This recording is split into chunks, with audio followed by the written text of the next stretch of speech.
आयोजित केलेला आहे।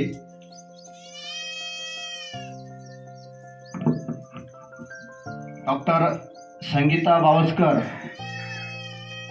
बरेच जण आपल्या गावातील हिला ओळखतही नसतील, कारण ती जास्त दिवस आपल्या गावामध्ये राहिली सुद्धा नाही। तिची जिद्द, तिची चिकाटी आणि तिची शिक्षणाप्रती असलेली ओढ या गोष्टीमुळे ती आपल्याला दिसत नव्हती असंच या ठिकाणी म्हणावं लागेल। कारण शिक्षणावर जिचं प्रेम होतं आणि तिच्या मनात जिद्द होती, त्या जिद्दीला धरूनच ती आज या उच्च स्थानावर पोहोचलेली आहे। काल परवाला जिल्हा परिषद हायस्कूलमध्ये तिचा सत्कार सोहळा झाला, त्यावेळेस तिची मुलाखत घेण्यात आली। त्यावेळेस नकळत ती या क्षेत्राकडे वळली, म्हणजे तिची इच्छा नसताना, पण तरी सुद्धा तिने त्यामध्ये कठोर मेहनत घेऊन ती PhD ची पदवी मिळवली। हा आपल्या गावासाठी एक बहुमान आहे। म्हणूनच या ठिकाणी समस्त गावकऱ्यांच्या वतीनं तर वगैरे त्या भानगडीत ते, परंतु हिची जिद्द, हिची चिकाटी ही आईवडिलांना सुद्धा त्या निर्णयाच्या विरोधात घेऊन गेली आणि शिक्षणात तिने ती अतिशय अतुलनीय अशी कामगिरी या ठिकाणी केलेली आहे। त्यामुळं पुन्हा एकदा तिचं आपल्या सर्व गावकऱ्यांच्या वतीनं मी या ठिकाणी अभिनंदन करतो। तिनं आपल्या मसल्याचंच नव्हे तर या पंचक्रोशीतील आपल्या तालुक्याचं नाव अतिशय उच्च स्थानावर नेऊन ठेवलेलं आहे। त्यामुळं तिला पुन्हा एकदा सर्वांच्या वतीनं मी अभिनंदन करतो तिचं। या ठिकाणी तिच्या सत्कार सोहळ्यासाठी काही मान्यवर मंडळी उपस्थित झालेले आहेत। आपले चिखली विधानसभा मतदारसंघाचे माननीय माजी आमदार राहुल भाऊ बोंद्रे हे सुद्धा या ठिकाणी येणार होते, परंतु काही अपरिहार्य कारणास्तव बाहेर दौरा निघाल्या कारणाने ते या ठिकाणी पोहोचू शकले नाहीत। त्यांनी या ठिकाणी आज या सत्कार सोहळ्यासाठी अतिशय उच्च विद्याविभूषित सन्माननीय डिझायनर कॉलेजला ग्रंथपाल म्हणून कार्यान्वित सुद्धा आहे आणि तिची आदरणीय राहुल भाऊ या कार्यक्रमाकरता येणार होते, परंतु विजूभाऊने सांगितल्याप्रमाणे त्यांना थोडी व्यस्तता आली, ते येऊ शकले। तर त्यांनी सांगितलं की डॉक्टर तुम्ही या एकदम आपल्या घरद्वारातून आलेलो आहे, तर हे बोंद्रे जी फॅमिली ही नेहमीच ही प्रोत्साहन देत आलेली आहे। तर माझं डॉक्टर संगीताला आग्रहाचे आमंत्रण राहील, निमंत्रण राहील की खरोखर तुम्ही अनुराधा परिवाराला एकदा भेट द्या। राहुल भाऊंकडे ज्या 2 लायब्ररी आहेत, 50,000 पेक्षा जास्त पुस्तकाची संख्या आमच्याजवळ आहे। आमच्याजवळ जवळपास 100 जर्नलपेक्षा जास्त जर्नल्स अवेलेबल आहे आणि त्या ज्ञानाचा जर का आपल्या परिवाराला, आपल्या जिल्ह्याच्या परिवाराला जर का फायदा होत असेल तर तुम्ही जरूर यावं। आमचं ग्रंथालय सुद्धा खूप पाहण्यासारखं आहे। त्यामुळे मी सार्वजनिकरित्या तुम्हाला सांगतो की तुमचं पूर्ण जर कुटुंब येत असेल तर जरूर या। कैलाश भोंडे माझ्यासोबत काम करतात, त्यांना तुमचा निरोप द्या। पहिल्या दिवशी या, तिथं सगळेजण निमंत्रण मी देत आहे, तुम्ही जेवण करायला या, तिथं भोजन घ्या आणि आमच्या सगळ्या लायब्ररी वगैरे सगळ्या बघा।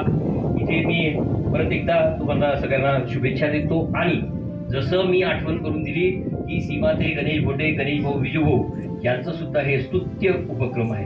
2007ला शेलगाव देशमुखनं हे अतिशय स्ट्रिक्ट माणूस आहे।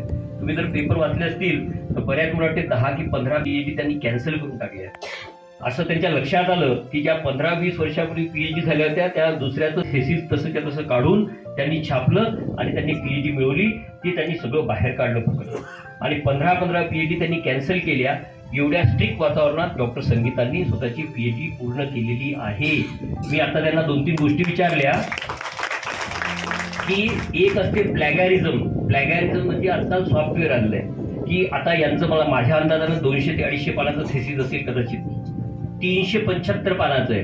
आता 200-250 पानाचं थेसिस आहे, यांचं 375 पानाचं यांनी पुस्तक लिहिलेलं आहे, स्वतःची फिलॉसॉफी लिहिलेली आहे 375 पानं। आणि एक ते सॉफ्टवेअरमध्ये टाकावं लागते आपल्याला, सॉफ्टवेअरमध्ये म्हणजे कम्प्युटरमध्ये टाकावं लागते। कम्प्युटरमध्ये टाकल्यानंतर जेव्हा त्यामध्ये कोणाचं जर उचलून आपण त्याच्यात तसं जर लिहिलं तर ते सहाय काहीतरी असेल, जेमतेम कोणी करतात, तुम्ही गाईड असल्यामुळे मला माहिती आहे। त्यांनी सांगितलं माझं प्लॅगॅरिझम 1 आहे। खरोखर खूप खूप कौतुकास्पद आहे। तर इथे परत एकदा सगळ्यांचं मी धन्यवाद मानतो आणि हा पुष्पगुच्छ आणि हे जे तुम्हाला जे बक्षीस दिलं किंवा काय म्हणतो आपण प्रेरणा, मी आदरणीय राहुलभाऊंच्या वतीनं मी इथे आलेलो आहे आणि खरोखर मला एक कौतुक झालं। मला मोठं I am very happy to be here की तुम्हाला सगळ्यांना मला भेटण्याची इथे प्रसंग मिळाला.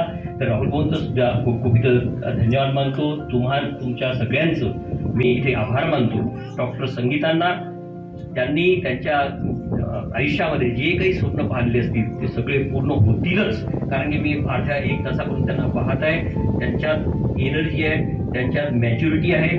त्यांना ते जे आज कुटुंब सगळं जोडून घेतलेलं आहे, आईकडचं असो किंवा वडिलांकडचं असो, तर ही मला असं वाटते तुमची स्ट्रेंथ आहे. ही स्ट्रेंथच आणि हे गावाचं बळ तुम्हाला आणखीन खूप काही पुढे. तुझ्या पाठीशी बऱ्याच लोकांनी मला हिणवलं, मला नावं ठेवली, मला मागे खेचण्याचा प्रयत्न केला, पण मी कुठल्याही परिस्थितीत न हारता न डगमगता इथपर्यंत आलीये. आई वडिलांना फक्त एवढं सांगितलं, ज्या वेळेस माझी प्रगती होईल आणि मी उच्च पदावर जाईल त्यावेळेस मला विरोधक निर्माण होतील आणि तुम्हाला चुकीचे सल्ले देऊन मला मागे ओढण्याचा प्रयत्न करतील. त्यावेळेस तुम्ही खंबीर असावं. त्यावेळेस तुम्ही कोणाचाही न ऐकता फक्त माझ्यावर विश्वास ठेवा. तुमच्या विश्वासाला तडा जाऊ देणार नाही. तुमची मुलगी तुम्हाला कुठेही मान खाली करण्यासारखी परिस्थिती निर्माण करणार नाही. जी ठामपणे सांगू शकते की मला शिक्षण घ्यायचंय, मी फक्त शिक्षण घेतलं. मी आई वडिलांच्या विरोधात कुठेही चुकीची वागून किंवा त्यांच्या साधेपणाचा मी फायदा न घेता मी त्यांच्या कष्टाचं चीज केले असं मला वाटतंय. आज माझ्या आई वडिलांनी माझ्यासाठी खूप मेहनत घेतली, पोटाला मारले, उपाशी राहिले. ज्या दिवशी काही नसेल त्या दिवशी चहा टोस्ट खाऊन ते आज माझा इथे सगळ्यांनी सत्कार ठेवलाय. आज माझे नातेवाईक, माझे गावकरी, या सगळ्यांची मी खूप आभारी आहे की त्यांनी माझ्या आयुष्यात हा क्षण आणलाय. या क्षणाची मी खूप आतुरतेने वाट बघत होती की कोणत्या दिवशी मला असं उभं राहता येईल की त्या दिवशी मी खंबीरपणे सांगू शकेल हो मी तुमचीच मुलगी आहे. त्या दिवशी मी मजला सोडला, त्याच्यानंतर मी तशीच वापस येईल आणि तशीच वापस आलीये. आता माझा भाऊ बहीण, माझ्या सगळ्या घरातल्यांनी सगळ्यांनी खूप सपोर्ट केला. शेतात कष्ट केले, त्यांनी कधीही शेतात कामं केलेले नसताना त्यांनी रोजाने कामं केले. त्यांना कधी शेतातले कामं येत नसताना भाऊ आडवापर्यंत माझा भाऊ शेतात राबला.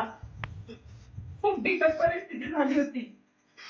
उपाशी राहण्याची वेळ आली होती. मी स्वतः सुद्धा उपाशी राहिलेले. आज यामध्ये एक जैन धर्माचं दुकान आहे. ते फक्त 10 रुपये माझ्याजवळ होते, 1 रुपया नव्हता म्हणून मला रिचार्ज दिला नाही त्या माणसाने. तर 15 दिवस मला घरच्यांशी काहीही कॉन्टॅक्ट नव्हता. तेल मीठ सगळं संपलं होतं, वाळलेले गुटखे सुद्धा संपले होते. आणि अशा परिस्थितीमध्ये मी उपाशी होती. मला चक्कर येत होते रस्त्याने, पण तरी मी सगळ्यांना सांगत होते की नाही मी जेवलेली आहे.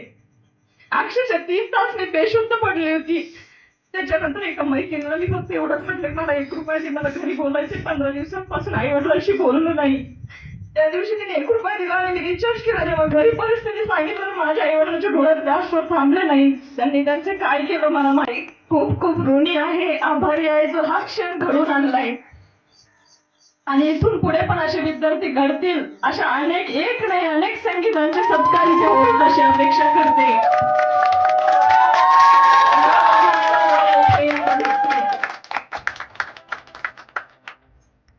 लहानपणापासून माझ्या शिक्षणाची ही सवय. माझ्या घरची परिस्थिती फार बिकट असताना सुद्धा माझ्या आई वडिलांची कंडिशन. भारतीय घटनेचे शिल्पकार डॉक्टर बाबासाहेब आंबेडकर, शिक्षण क्रांतीचे जनक महात्मा ज्योतिबा फुले, आद्य क्रांतीवीर लवजी वस्ताद साळवे, साहित्यरत्न लोकशाहीर अण्णाभाऊ साठे. भारतीय घटनेचे शिल्पकार डॉक्टर बाबासाहेब आंबेडकर, शिक्षण क्रांतीचे जनक महात्मा ज्योतिबा फुले, आद्य क्रांतीवीर लवजी वस्ताद साळवे, साहित्यरत्न लोकशाहीर अण्णाभाऊ साठे. गावचे सर्व बंधू आणि भगिनींनो, विद्यार्थी मित्रांनो,